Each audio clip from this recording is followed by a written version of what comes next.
Good afternoon, my favorite world studies class, 7th grade. How are you? Hope you guys are all doing okay. It's Thursday, um, April 2nd. I'm going to do something different today that I didn't think I would really do when we were um, planning, when I was planning for this week and when I was planning for how are we going to get through this material and all of this. I'm going to review yesterday's lesson. And the reason is that there was a lot of moving pieces in yesterday's lesson, and I want you to have my take on it as well as the video you saw yesterday. There's a couple of reasons really behind that. And first of all, it's just that it's so much material. And secondly, she did such a good job with it, but it is very, very overwhelming to have that much material. So that's what I'm going to do. I'm going to go right over here to, we're going to just jump right in. You had Roman numeral 1, the causes of the war. So we're going to jump in right here and take off. This is my second take on this video because my first one was a couple seconds too long and YouTube won't let me upload it. So I will try not to go too fast, but I do want to get things done. Okay, so we've been talking about World War I, and then in between the two wars, how these dictators have risen to power. So we have looked at Italy and Germany. We know that Italy is now controlled by Mussolini, and Germany is now controlled by Adolf Hitler. These two governments are both fascist governments. When we think fascism, I want you to think socialism, which is of course very similar to communism. Socialism is just one step up from communism. I don't want either one of them in my country, but socialism at least allows some private ownership of business. In communism, there's no private ownership of anything. Okay.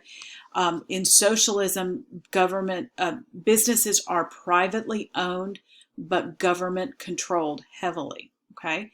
We have a republic that is not a democracy. Democracy is really not an ideal form. And we've talked about this before in class. I hope you remember that. We talked before about how a democracy is like two wolves and a sheep deciding what's for dinner. The sheep's going to lose every time. But a republic loves the individual, promotes the individual growth, and protects the individual. Okay? Socialism does not care about individuals at all. They only care about the good of the whole. Okay? That sounds good. Well, we're all going to be equal. Doesn't that sound good? No, it's not, because they don't care about the individual. They're willing to sacrifice the individual for the greater good. That's not good. Okay? We want to keep our republic, we don't want a democracy either, but we definitely don't want fascism or socialism. Okay, so Italy and Germany are both controlled by fascists, and then Spain is going to go through a civil war led by a military guy named Francisco Franco. He is going to, with the support of Italy and Germany, attempt to overthrow the government of Spain, and he is successful. He ultimately, Spain will become a fascist country as well. They'll have this little civil war. Both Italy and Germany will send troops to Spain and help him win control of the government. Okay. Italy and Germany will both use it as kind of a practice for them. They'll get to use some of their newly designed weapons, see how they work, and so they can continue to improve them. It's a really bad situation. And Spain will actually not join World War II because Francisco Franco is just too busy trying to get his feet on the ground and get control of the government. Okay, Japan. In Japan, we have two men. We have the Emperor Hirohito and the General Hideki Tojo, who is loyal to the emperor to a fault. Okay? Now, this is really very significant and will come into play when we get to the very end of the chapter, but I'm going to tell it to you now and hope you remember, okay? Hirohito, as is custom in Japan, is looked at as divine, as godlike, okay? He can do no wrong, okay? When he decides it's time to invade America, Tojo just does it. He says, okay, let's go. He doesn't question the emperor. He doesn't tell him no, nothing like that, because Hirohito is like God to him, okay? Now, the reason I say this is going to be significant is when we get to the end of the chapter, I'm going to tell you what happens to both of these men. And I find it rather interesting, okay? But we'll get to that later, hopefully. All right, so we'll come back to Japan in just a minute. Let's talk about as World War I is ended, of course, and we've got all these pieces left dangling. How do we wrap up all the pieces of World War I and lead that into World War II?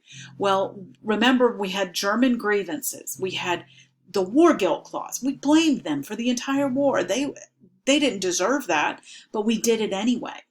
Okay, so we have the war guilt clause, and the Germans are feeling the weight of that. We have that Germany lost all of their land and colonies. They had land in Africa, the Middle East, the Far East, and lots of places in between.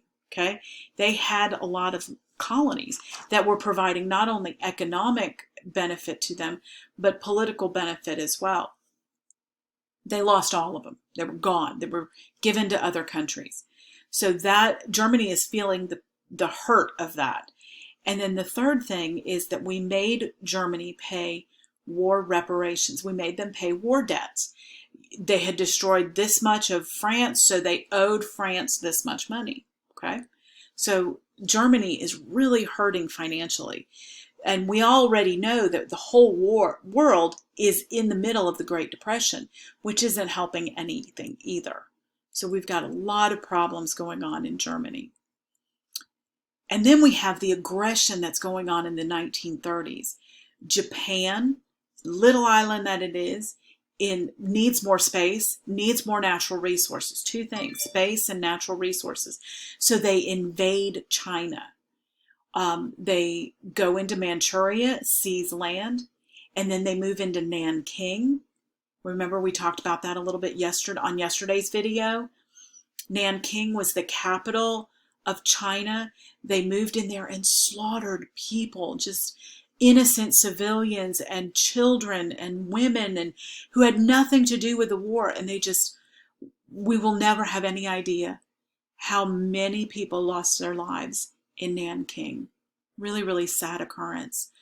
But they seized the natural resources of China and then moved into other Southeast Asia countries like Korea, Vietnam, and others. Okay, they'll move into the Philippines. We'll get into more of that later.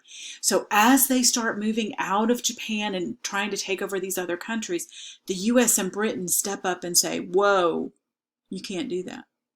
And if you're going to do that, we're not going to ship any more oil to you. And Japan has no other source of oil. So what are they going to do?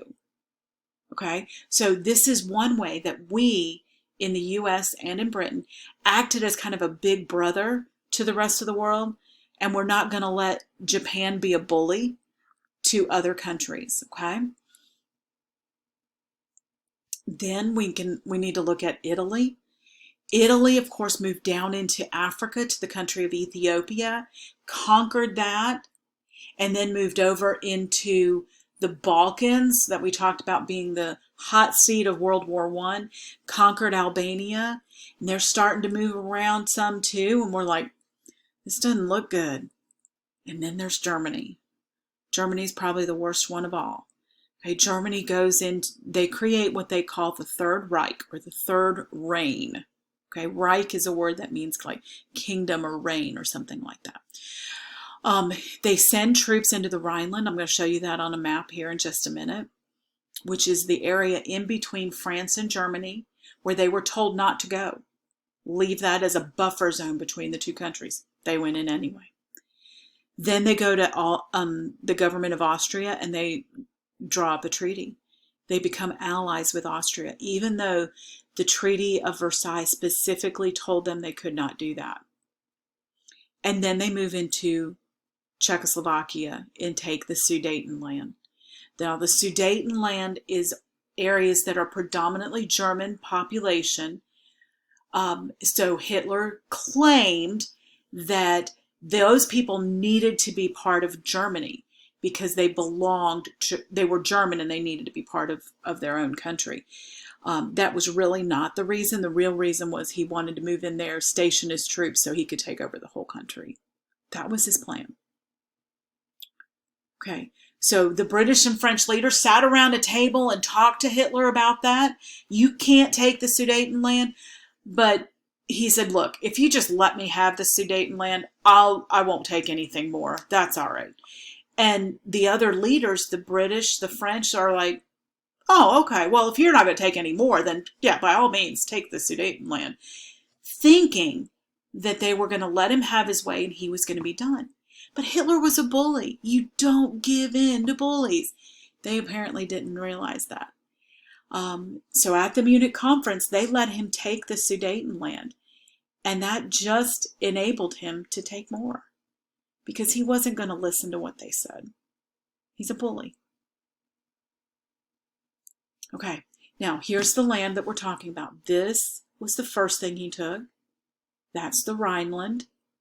And then over here, the Sudetenland is the next thing.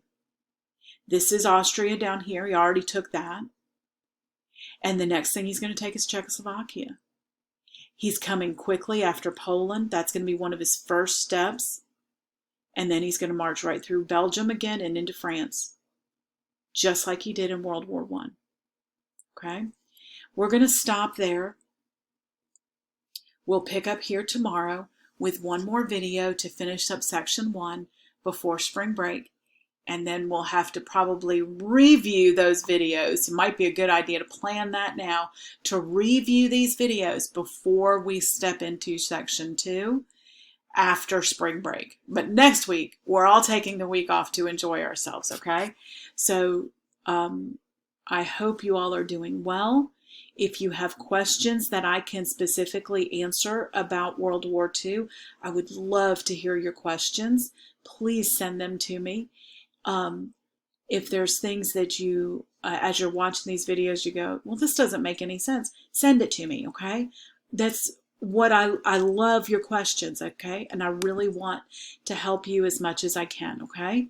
I hope you all have a great day, and I will see you again later.